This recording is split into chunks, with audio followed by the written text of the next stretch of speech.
If one thing is true, I've never been relaxed a day in my life ever. And if two things are true, I have been burned by not skipping book boxes. When I first joined my first like special edition book box, I didn't know that you could skip. So I just took whatever they gave me, and a lot of it was not my taste. Now I'm subscribed to a lot more book boxes, but I skip a lot more often, which is great because then I end up with a lot less books that I don't like. But now it's to the point where I'm receiving ARCs, I'm reading books early, and I don't even want to say yes to the book box book if I've never read from the author before and I can't read it early. So I am part of Aardvark, Book Box, Owlcrate, and also illumicrate. And we know what illumicrate is going to be for August and September.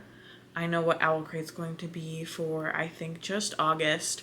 And then Aardvark is starting to do the hints for the next month. So I will be starting with Aardvark, I think, because I have the ALC too, and I just need an audiobook right now. And sometimes they hint like really, really early and make it really, really obvious. And it's absolutely The Hounding by Zenobia Purvis. So we're gonna go read that. Okay, I just got back from the beach and I have a Hounding update. And I got book mail. So I thought it would be fun to open them together, and then I can give you a reading update. Two of these are from St. Martin's Press, and they're both addressed to me, but on one of them, my last name is missing a letter, so I'm guessing these are the same. Maybe they're not. One of these is thicker. I don't know. I've requested one thing from them before and never heard back, so I don't know if that's what it is. And the one thing I requested, I think, is The Hounding, so that would be really silly. And then I have something from Penguin Random House, which could be anything. Because Penguin Random House has, like, 37 imprints, it feels like.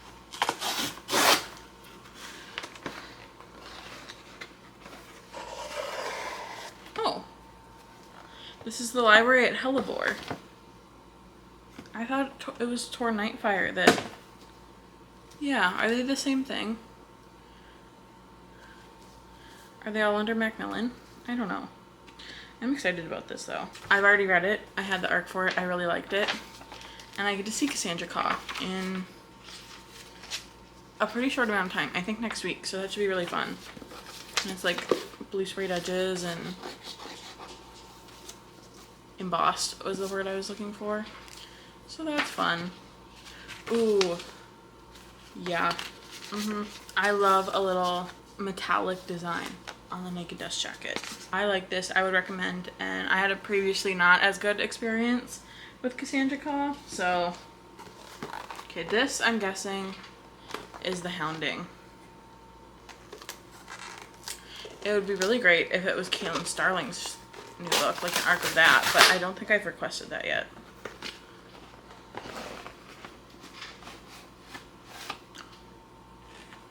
Oh, okay. It's an arc of Chuck Tingle's new book. What the fuck? Usually if I'm getting something from Tor, they'll let me know. That's so fucking cool. I'm so excited. Okay. And then this is from Simon & Schuster. It feels like a hardcover. I know I'm getting a pretty exciting arc from them, so it doesn't feel like that's what this is.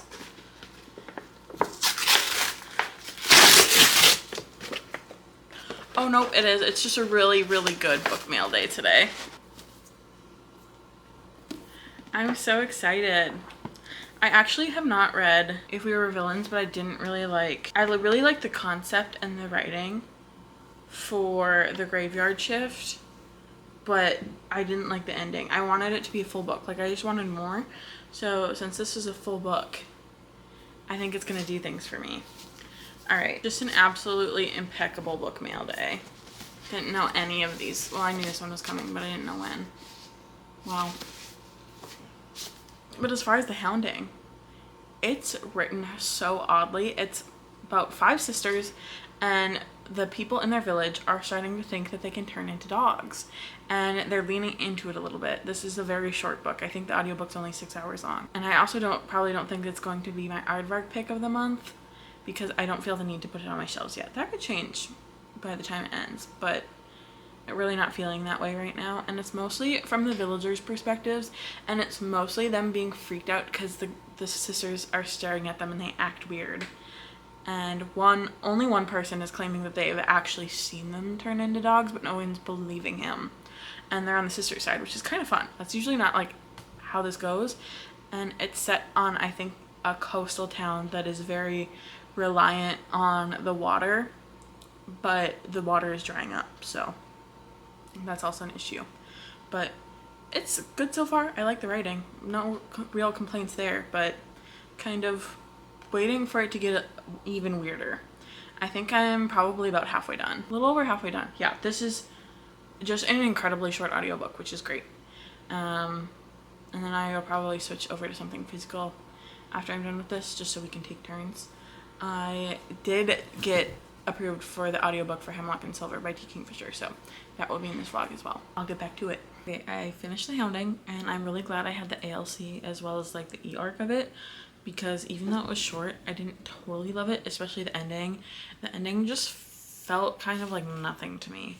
It ended and I was like, okay, and then felt nothing, and I probably won't remember this very much in a few months, to be honest. It was fine. Like, I'm giving it a 4-star, but it was like a really low 4-star. Maybe a 3.75 star. It was just kind of meh, and it won't be my Aardvark pick. Aardvark also came out with their clues, and just based on their clues, I don't know that I will be picking up anything this month. This will be my first skip of the year, which is kind of crazy. But the only one that I think that I'm interested in other than that is What Hunger, and I got like the physical arc of it, and I don't feel the need to like buy a finished copy. It was really solid. It was like a very like happy cannibal book, I guess, like cozy almost, but I don't need another copy of it. So I'm probably going to skip Aardvark this month, which is totally fine. Their books are great quality. They have a great selection, just nothing that I'm like dying for this month, and that's totally okay. I wish you could pick last month or like a different month for your main pick, but you can't, which is, again, totally fine. I sing Aardvark praises all the time. The Hounding just wasn't it for me. But definitely if you're on the search for like a weird girl book, it could be for you. Like, I definitely think it's not a bad book, just a very like particular one.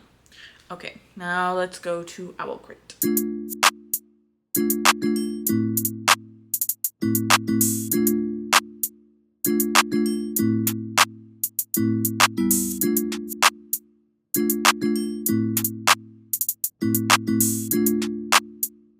Okay, I'm like 25% of the way into Hemlock and Silver, and I wanted to give an update before I get too much farther. Mostly predictions, but also an update. This, I believe, is a Snow White retelling, and we're following a person. She is into poisons and antidotes mostly, because her, I believe, younger brother died from hemlock poisoning, and she, at like 12, was like, why isn't there an antidote? There should be an antidote for everything. Why is nobody working on this? And has been studying them pretty much ever since. And now I think we're following her in like mid-30s ish, and the king has requisitioned her basically to help his daughter, who is not doing well. They can't figure out what's going on. And also her mother, the king's wife, just tried to cut out her other sister's heart, well, did, and both the mother and her sister are dead. And the alive daughter, his name is Snow. So these are my two thoughts, because they put a little bit of an emphasis on mirrors too. Either one, her antidote is going to be hemlock, and in finding this, she's going to find the cure for hemlock poisoning. That's my first guess. Second guess, I think that T. Kingfisher really likes to do like a very dark twist on fairy tales, and usually the general like heroine or main character of a fairy tale is usually the villain. With T. Kingfisher, I'm pretty sure. So I think Snow, the daughter, even though she's like a child, is actually evil, and is more of the evil witch. Who's evil in Snow White? I don't know my fairy tales that well, and I am interested to see how mirrors get into it.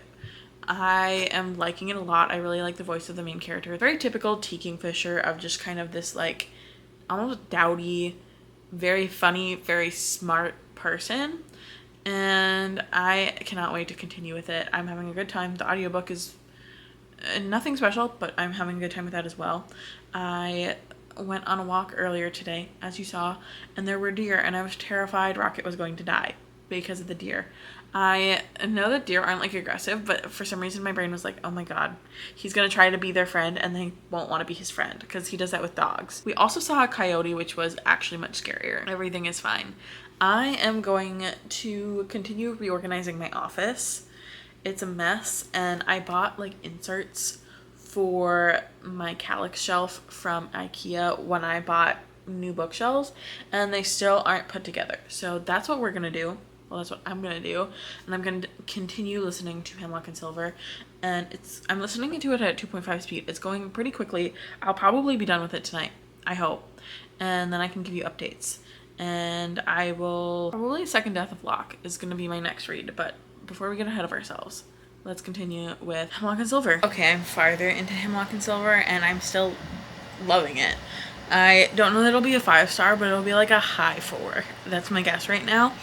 And we just have entered into the mirror. And there's also a talking cat who is very sassy, which I love. I love a talking animal, especially one that has attitude. And there's this whole other mirror world. And we're trying to figure out if there's any help in this mirror world and why it exists. And also continuing to try and help Snow and make sure she just doesn't die, because then the king could off her whole family. So that's like the larger issue of things right now. And there's a little bit of a romance starting with the bodyguard, which is just so wonderful. And it's just I'm having a lot of fun. T. Kingfisher, even though a lot of her books are dark, they're also usually fun, and that's kind of my sweet spot, so I'm having a really good time. This may be my favorite T. Kingfisher. I haven't read a lot of her books, but I've read a few. And this may be my favorite so far, but I have a lot to get through, so it's not like saying a lot. It is saying something though. And I will not be skipping it for I think this one is for owlcrate. I won't be skipping it. I will be getting this. Also, I just hate the bright green sprayed edges, so I'm really happy that there's going to be another option. Hopefully they don't do bright green sprayed edges either. I don't know why they would. Owlcrate's edges are usually very nice, but those are my thoughts. It's going very well. The shelf making went less well, but I have to stop now because I have to go to bed early because I have to wake up early tomorrow morning. So I'm going to shower, and then I'll finish Hemlock and Silver and give you a final update tonight. I finished Hemlock and Silver, and I am giving it like a 4.25 to 4.5. 4.5. I really liked it. I had a great time. I do think I'm a little bit gullible, because now that I know kind of the plot twist, I think that it could have been predicted by someone who's not me. It was not predicted by me, and that's fine. I really liked it, though. I had a great time. I really liked our main character. I really liked the little romance subplot that we got. I liked the little bit of grief story that we got. It was really dark, but T. Kingfisher writes with this really light, irreverent, silly tone, and that really works for me. If you don't like when those things kind of don't match, then this might not be for you, but I really liked it. I will be keeping my owlcrate subscription, or like not passing that month, because with owlcrate you can skip, like it's unlimited skips, which is really nice. And I will be taking this one though. And I think the only box that we have left is illumicrate, so let's get into that. Sorry if you can hear the dishwasher. My lovely fiance started it, but it's gonna give us background noise. But I'm like 30% into the 34% into the Second Death of Locke, and I haven't updated you at all, so we have a lot to go over. This is a fantasy book. I believe it's the September illumicrate pick, and we're in a world that is at war, and we follow mages and wells. They're a pairing, and the mage can do the magic, and the well is the source of the magic. They're two people that are paired together, and in order to get the most from this pairing, they can do something called being bonded, and it's more dangerous, and they can only use magic from each other, and it's illegal. We are following a woman, Gray, and a man, Kier, and they are one of these pairings. And Kier is like a pretty high-ranking officer in the war, and Gray is a pretty like good well, like she has a lot to give, and they are very close, and she also is pining so hard for him. You're not supposed to fraternize with the pairing just because then things get really, really messy, but it's just this like deep sense of yearning that I love, and we get little glimpses of him maybe also feeling the same way, but there is a pretty hard line that they are not overstepping.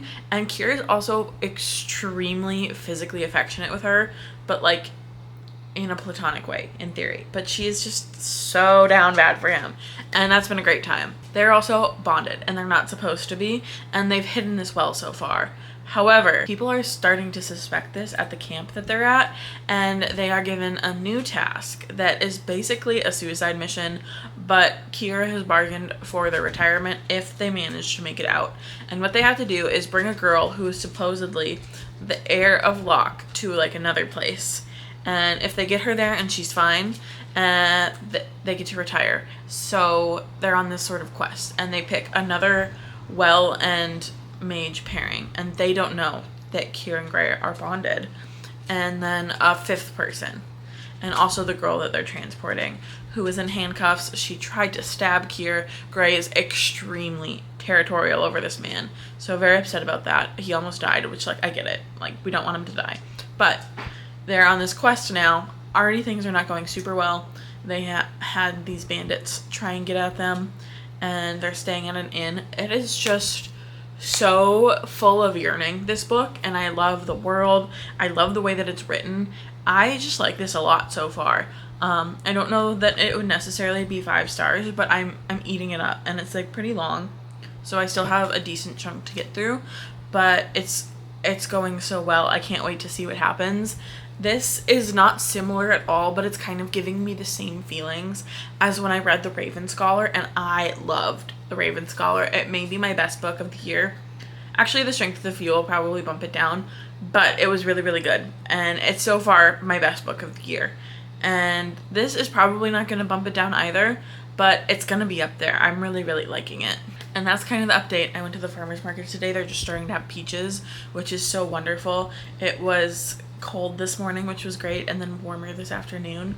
I think I'm gonna read for a little bit in my chair on the balcony, and we're just gonna hang out for the rest of the night.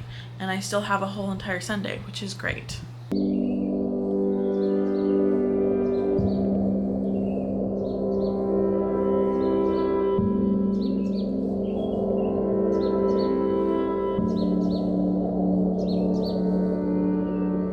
Part 3 of A Second Death of Locke, and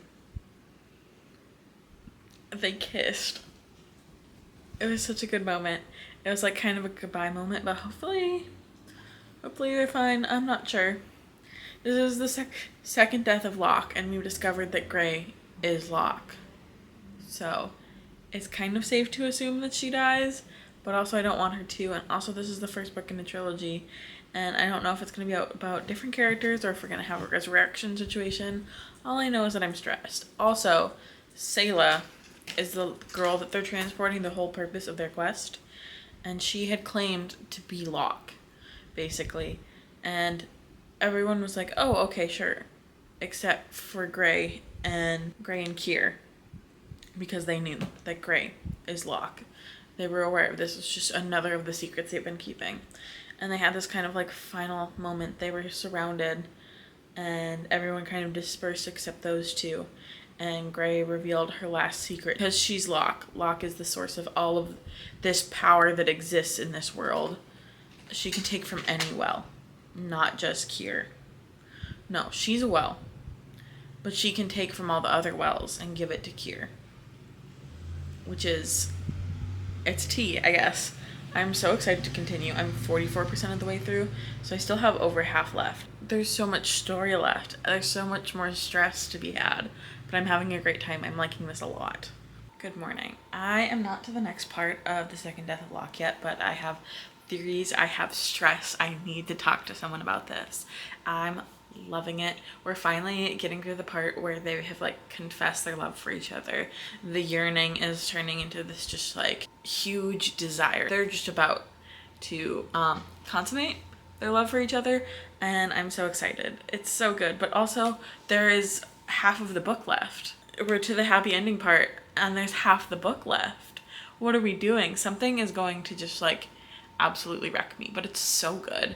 The way that they talk about each other is just because they've been together. They were like childhood friends and have been with each other for over a decade in a platonic sense, in theory, but they have always loved each other, and it's just so good. But we've also discovered that Gray is Locke. I think I mentioned that in my last update, and she's trying to stay under the radar at the place that they're at this other kingdom. They've returned Selah to her mother and everything, and her mother's super grateful, but her mother gave each of them a pin with a moon on it, and Gray also talked about having like pearls and jewels and stuff in her hair that were actually poison. So I'm worried that these moons are actually poison, and because they each have one, and the mom gave them on the silver platter, didn't actually touch them. So I'm very stressed about that. Also, I just want them to live happily ever after and be okay, but like I said, this is the first book in a trilogy, and we're only half done. There's going to be a lot of things that I think are going to be traumatic for me personally and for the characters. They just had this like ball, they're in finery, and they're about to do it. But I am just so sure that those moons are poison, and they touched them, like they touched them to put them on, because everyone put them on immediately on their clothing. So maybe it's a slow acting poison because it's been hours in theory. I'm so stressed. They can't just like all die, but like what's gonna happen? Who knows? More war? Because in theory they're retired. They served their quest. They did the quest. They're free now in theory. And Gray, who is Locke, is going to like actually become Locke and raise the Isle of Locke again. I think that's her intention. So their retirement isn't actually retirement, which is sad. But also this book is called The Second Death of Locke. I don't know if any of this made sense. I'm just rambling at this point because I'm stressed. I'm going to continue reading and give you another update. I had to take a pause. I'm at 73%. The title just happened in the book. The Second Death of Locke. It sure happened, and sure not the way that I thought it was going to. I had to pause and read reviews on Goodreads just to see what everyone else's thoughts were.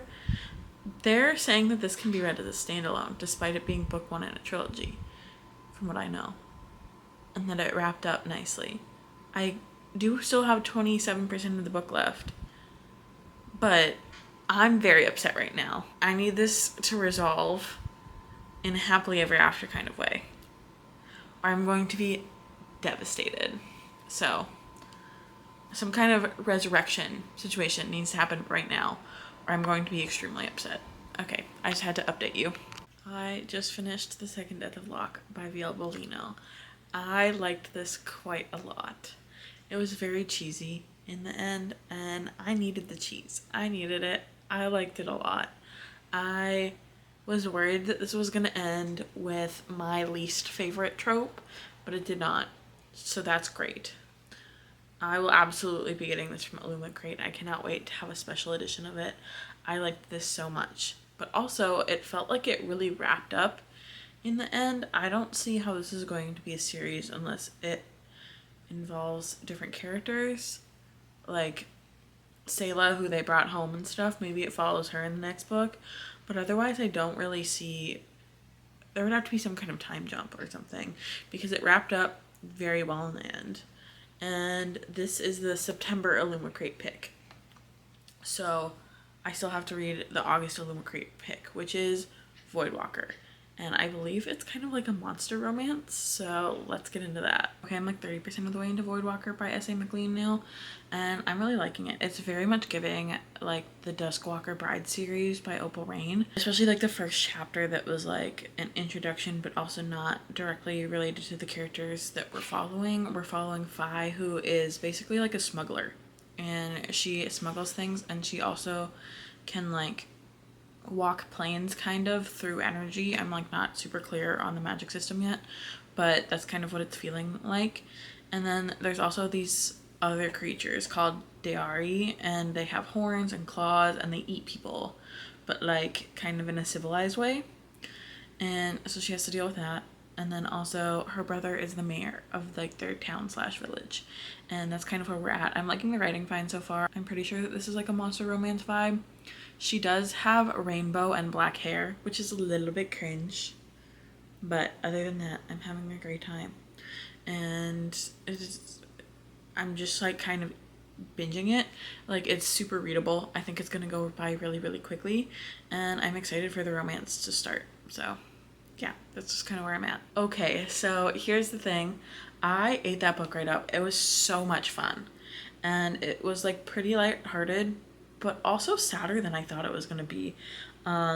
There was a really tragic death that I was not expecting. There was a few like horn riding scenes, and we meet Mr. Monster by Fi getting into a bit of a predicament, and normally humans are killed when this stuff happens, and he's like, okay, you're actually just gonna help me fix it instead because I can't fix it by myself. And she's like, whatever, okay. And the person that they have to interact with is someone that Fi was supposed to like be indebted for and work for, but instead her ex is working for this other monster. It's a whole thing. It was very fun, and sorry I didn't really update you. I just genuinely ate it up and didn't feel like filming it. But that's the end of this vlog, and I ended up giving Voidwalker 4.25 stars. It's definitely higher than a 4, but not super higher than a 4, and I won't be skipping my August illumicrate. I will be getting Voidwalker. I'm very excited about it, and 3 out of 4 for not skipping. That's pretty good. All in all, I've never skipped Aardvark before, but that's okay. And yeah, pretty successful in terms of the book boxes that I'm subscribed to. I'm subscribed to the right ones, and they come on time, so that's great. Thank you so much for being here. Thank you so much for watching, and I will see you in the next one.